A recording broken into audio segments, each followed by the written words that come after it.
बाबा का 2 शब्दों में उत्तर था कि पूर्व संस्कारों से। और फिर दूसरा प्रश्न था कि यदि कोई मानसिक पाप हो जाए तो उसका क्या प्रायश्चित है। तो बाबा ने उत्तर दिया, सच्चे मन से पश्चाताप करें और भगवत नाम जप करें। भगवान के नाम जप में अचिंत्य शक्ति है, इससे अनंत जन्मों के पाप विध्वंस हो जाते हैं। नाम में जितने पापों को जलाने की शक्ति है उतने पाप मनुष्य एक जीवन में कर ही नहीं सकता। बाबा का उत्तर था। अब इसमें क्या है कि मानसिक का जो पाप होता है वो मन की मलिनता होती है। जैसे भक्तों का मन भगवान का ही चिंतन करेगा, उनके रूप की, उनकी लीला की, उनके नाम की, उनकी बातों का। और जब हमारे द्वारा अधर्माचरण, जो शास्त्र विरुद्ध आचरण, तो फिर वो गंदी बातों का चिंतन करता है। और जब गंदी बातों का चिंतन करता है तो वही दूसरों पर आरोप लगाने लगता है। जो हमारा मन गंदा होता है ना, तो हमारा मानसिक पाप बनने लगता है। जो हमारा चिंतन होता है, जैसे पूज्य है कोई जिसके हमको रक्षा करनी चाहिए, चरण छूने चाहिए, जैसे बहन है या और भी कोई पूज्य संबंध है, अगर हमारा काम चिंतन गाढ़ है तो चूकेगा नहीं। मन भले शरीर से ना हो, पर मन वो गलत भावना कर बैठेगा। ऐसे ही बहुत लाखों मानसिक पाप होते हैं। आप देखो ना, जिस मन में भजन नहीं होता वो करता क्या है? राग द्वेष का चिंतन करता है, नाना प्रकार के जो लाखों पाप, तभी मलिनता भरती चली जाती है। पर कलयुग का एक प्रताप है, कलिकर एक पुनीत प्रतापा, मानस पुण्य होए नहीं पापा। अगर मानसिक पाप का दंड मिलता तो हमारी दुर्गति पक्की थी। पर कलयुग में चूंकि मलिन हृदय अधिक होंगे, इसलिए सिद्धांत बना दिया गया कि जब तक शरीर से पाप नहीं होगा तब तक मानसिक पाप का दंड उसे नहीं दिया जाएगा। अगर कहीं मानसिक पाप का दंड होता तो बहुत बड़ा लगता। तो हमारे मानसिक पाप बने ही ना, क्योंकि मानसिक चिंतन कलयुगी प्राणी उसे रोक नहीं सकता, क्रिया में उतार देगा, क्योंकि उसमें क्षमता नहीं है। इसीलिए अगर मानसिक चिंतन रुक जाए, जैसे मन ने हमारे कुछ गलत सोचा, अब हमारी क्षमता नहीं कि उसकी सोच को मिटा दे, हमको गलत करना पड़ेगा। वो हमको विवश कर देगा, वो हमें पागल बना देगा। कोआ मदांधो मदना तुरुवा, जहां कामना प्रबल हुई तो आदमी पागल हो जाता है। बाद में वो खुद सोचता है, ग्लानि करता है कि यार मुझे नहीं करना चाहिए, ऐसा क्यों हो गया। वो जो कामना जागृत हुई, अब वो कामना संकल्प बन गई तो क्रिया करा के रहेगी। अगर केवल स्फुरणा हुई, शांत हो गई तो बच गए।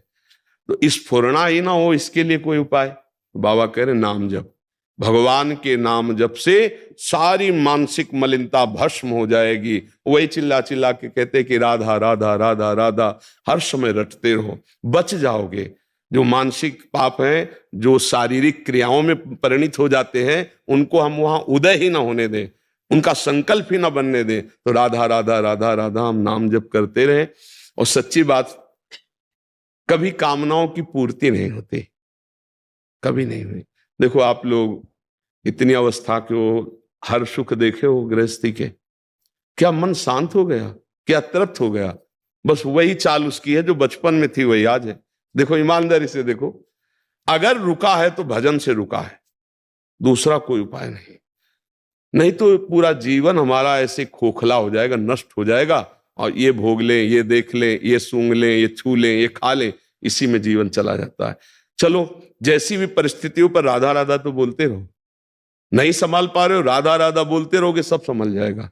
नाम जप में बड़ी सामर्थ्य है भगवान का। और एक बात बाबा कह रहे हैं कि तुम चिंता ना करो, अगर आगे पाप तुमसे ना बने, ऐसा तुम भजन कर लो, ऐसा अपना आचरण सुधार लो, तो कह रहे तुम्हारे सारे पाप नष्ट हो जाएंगे। इतने पाप तुम कर ही नहीं सकते जितने नाम में पाप नाश की सामर्थ्य है। महाराज जी, एक इसमें बाबा कह रहे हैं कि नाम जप में अचिंत्य शक्ति है। अचिंत्य का तात्पर्य होता तुम सोच भी नहीं सकते कि उसमें कितनी सामर्थ्य है। अरे जब भगवान को अधीन कर लेता है नाम जपक, तो और तो बात है। सुमिर पवन सुत पावन नामू, अपने बस करी राखे रामू। भगवान को अधीन कर लिया तो और शक्ति की क्या बात। और भगवान भी नाम की महिमा को नहीं पूर्ण रूप से गाए। वो कहूं कहां लगी नाम बढ़ाई, और राम न सके नाम गुण गाई। इसलिए अचिंत शक्ति। स्वयं भगवान वर्णन करना चाहे तो वो नाम की महिमा का वर्णन नहीं कर सकते। नाम जापक भगवान अजित को अपने अधीन कर लेता है, तो अचिंत शक्ति नाम की है कि आप सोच भी नहीं सकते कि नाम जप से क्या क्या हो सकता है। इसलिए निरंतर नाम जप का जो अभ्यास है वो ही अचिंत शक्ति को जागृत करता है। थोड़ा बड़ा तो लगभग जो थोड़ा सात्विक है वो तो जपते हैं, करते हैं, पर बात बनेगी निरंतरता में। कोई श्वास टूटे ना, छूटे ना नाम में। राधा राधा राधा राधा राधा राधा। जब श्वास ऊपर जाए तो राधा, श्वास नीचे आई, श्वास श्वास नाम जपे तो दुविधा रहे न कोई, अर्थात निश्चित भगवत प्राप्ति हो जाएगी। और ये कलयुग है, इसमें और साधन नहीं होने वाले, पक्का। ये कलिकाल मलायतन मन कर देख विचार, श्री रघुनाथ नाम बिन नाही नान आधार। जो नाम जप नहीं कर रहे हैं तो अन्य कोई साधन इतने प्रबल कलयुग में सिद्ध नहीं हो जाते कि वो भगवत प्राप्ति करा दे। इसलिए नाम जप, जैसे यज्ञ है भगवान की प्राप्ति का उपाय है। बताओ, पहले राक्षस लोग यज्ञ को नष्ट करने के लिए हड्डी या मांस डाल देते थोड़ा, वो भ्रष्ट हो गई यज्ञ।